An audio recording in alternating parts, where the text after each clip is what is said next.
रख हौसला वो मंजर भी आएगा, प्यासे के पास चलकर कुआं भी आएगा। थक कर मत बैठ ए मंजिल के मुसाफिर, थक कर मत बैठ ए मंजिल के मुसाफिर, मंजिल भी मिलेगी और पाने का मज़ा भी आएगा। जी हाँ, तो नमस्कार, जय श्री राम, जय श्री राधे कृष्णा। मैं एस्ट्रोलॉजर अनुष्का आप सभी का आपके अपने यूट्यूब चैनल एस्ट्रोलॉजर अनुष्का हून पर मीन राशिफल के आज के इस नए और बेहद महत्वपूर्ण कार्यक्रम में हार्दिक स्वागत करती हूँ। सबसे पहले तो आज हमारी इस वीडियो का टाइटल है कि 21 से 25 मार्च 2026 मीन राशि के जातकों के लिए कैसा रहने वाला है टाइम, कौन कौन से परिवर्तन होंगे, किस ग्रह की बात करेंगे। लेकिन मेन जो है हम चर्चा करेंगे शनिदेव की, क्योंकि आपने थंबनेल पर भी शनिदेव ही लिखा देखा होगा, तो शनिदेव की ही चर्चा करेंगे। शनिदेव इन 5 दिनों में आपके साथ क्या करने वाले हैं, क्या परिवर्तन है, कैसा रहेगा, सब कुछ इस वीडियो में हम जानेंगे। यह वीडियो चंद्र राशि पर आधारित है। यदि आपको चंद्र राशि नहीं पता है तो भी कोई दिक्कत नहीं है, आप इसे अपनी नाम राशि अथवा लग्न राशि के आधार पर भी देख सकते हैं। आइए अब बिना समय को बर्बाद किए वीडियो की शुरुआत करते हैं। सबसे पहले तो शनिदेव जा रहे हैं। शनिदेव कहाँ जा रहे हैं? जा रहे हैं उत्तरी भाद्रपद नक्षत्र में। अब ये जो उत्तरी भाद्रपद नक्षत्र है ये किस ग्रह के अंतर्गत आता है? यह आता है सूर्य देव के। अब ज्योतिषी शास्त्र में ये दोनों एक दूसरे के शत्रु ग्रह माने जाते हैं, लेकिन संबंध इनका पिता पुत्र का है, लेकिन माने जाते हैं क्या? शत्रु। इसलिए यह नक्षत्र परिवर्तन आपके लिए अच्छा रहेगा, लेकिन उतना अच्छा ही नहीं रहेगा, क्योंकि शत्रु है लेकिन पिता पुत्र है, प्रेम तो है ही, इसलिए फिर भी आपके लिए कहीं ना कहीं यानी 60-70% आपके लिए यह अच्छा होगा। ठीक है, अब वो आइए अब जानते हैं कि शनिदेव बैठे कहाँ हैं। शनिदेव जो है बैठे हैं मीन राशि में बैठे हुए हैं। ठीक है, अब ये जो मीन राशि है, मीन राशि किसकी राशि है? गुरु की राशि है, और गुरु सबसे ज्यादा शुभ ग्रह माने जाते हैं। शनिदेव कहाँ बैठे हैं? कुंडली के फर्स्ट हाउस में यानी लग्न भाव में बैठे हैं। कौन? शनिदेव। अब सबसे पहले वीडियो को प्रारंभ करने से पहले कमेंट बॉक्स में पूर्ण भक्ति भावना के साथ जय शनिदेव 3 बार अवश्य ही लिख दीजिएगा। एक छोटी सी इन्फॉर्मेशन दे दें, यदि आप अपनी जन्म कुंडली का विश्लेषण कराना चाहते हैं तो आप हमारे इस व्हाट्सएप नंबर पर मैसेज कर सकते हैं 90 84 33 43 75। आपसे हाथ जोड़कर विनती है कि इस नंबर पर केवल और केवल मैसेज ही कीजिएगा, क्योंकि कॉल आपका रिसीव नहीं किया जाएगा। लेकिन जैसे ही मैसेज करेंगे वैसे ही तुरंत आपको पता चल जाएगा कि किस प्रकार आपकी कुंडली का विश्लेषण होगा। और पहले ही बता दें कि यदि आपका एक क्वेश्चन है तो उसके लिए जो चार्ज है वो 151 रुपीज़ है, और यदि आपके 2 क्वेश्चन हैं तो उसके लिए जो चार्ज है वो 251 रुपीज़ है।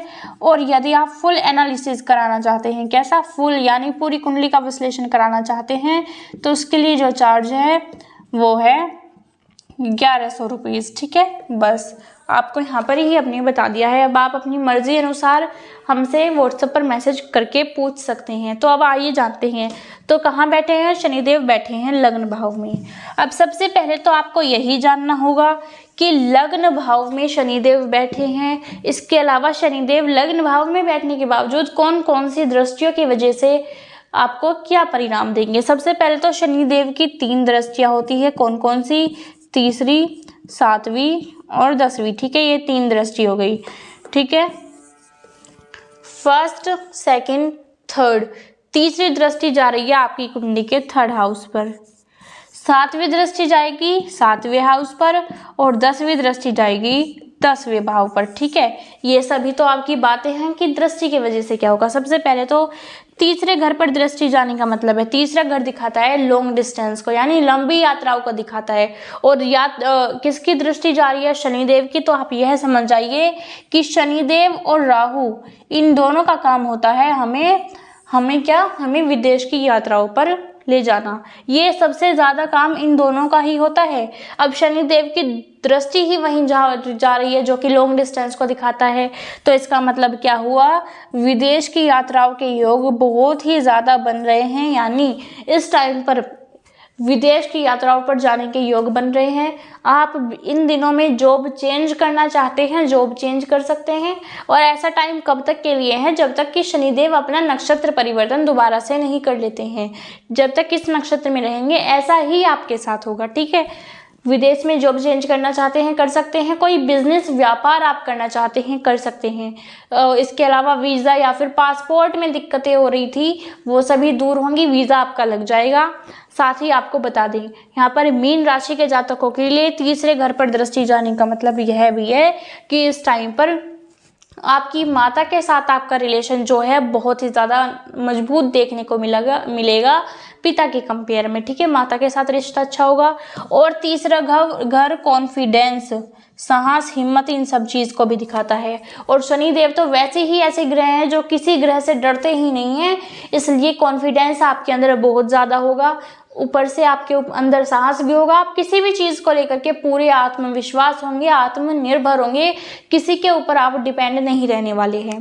इसके अलावा आपको किसी से ज़्यादा मिलना घुलना भी पसंद नहीं रहने वाला है, आप सिर्फ अपने आप को पसंद करेंगे, अपने ऊपर अपना सारा टाइम जो है स्पेंड करेंगे, अपनी जो है हॉबीज़ को पूरा करने में, अपने टारगेट को पूरा करने में, ठीक है। ये तो हो गए तीसरे घर के परिणाम। 7th हाउस पर दृष्टि जा रही है। 7th हाउस जो है वो वैवाहिक जीवन का हाउस होता है, ठीक है। लेकिन 7th हाउस जो है वो 6 नंबर की राशि है, कन्या राशि। कन्या राशि के स्वामी कौन? बुध। और शनि और बुध जो हैं वो आपस में मित्र ग्रह माने जाते हैं, ठीक है। तो इसलिए टाइम इनके हिसाब से भी आपके लिए अच्छा होगा 7th हाउस में, यानी वैवाहिक जीवन जो है ऐसा होगा कि मतलब बेकार तो नहीं होगा, लेकिन ऐसा होगा कि कोई सा एक पार्टनर अपनी मनमानी करना ज़्यादा चाहेगा, अपने आप को थोड़ा ज़्यादा ऊपर रखने की कोशिश करेगा, अपनी बातों को ही ऊपर रखेगा। आपके साथ जो है उनके विचार नहीं मिलेंगे, इस टाइप से हो सकता है आपके साथ। हो सकता है विवाह में थोड़ी बहुत देरी हो जाए, लेकिन ऐसा नहीं है कि विवाह ही नहीं होगा, थोड़ी देरी हो सकती है।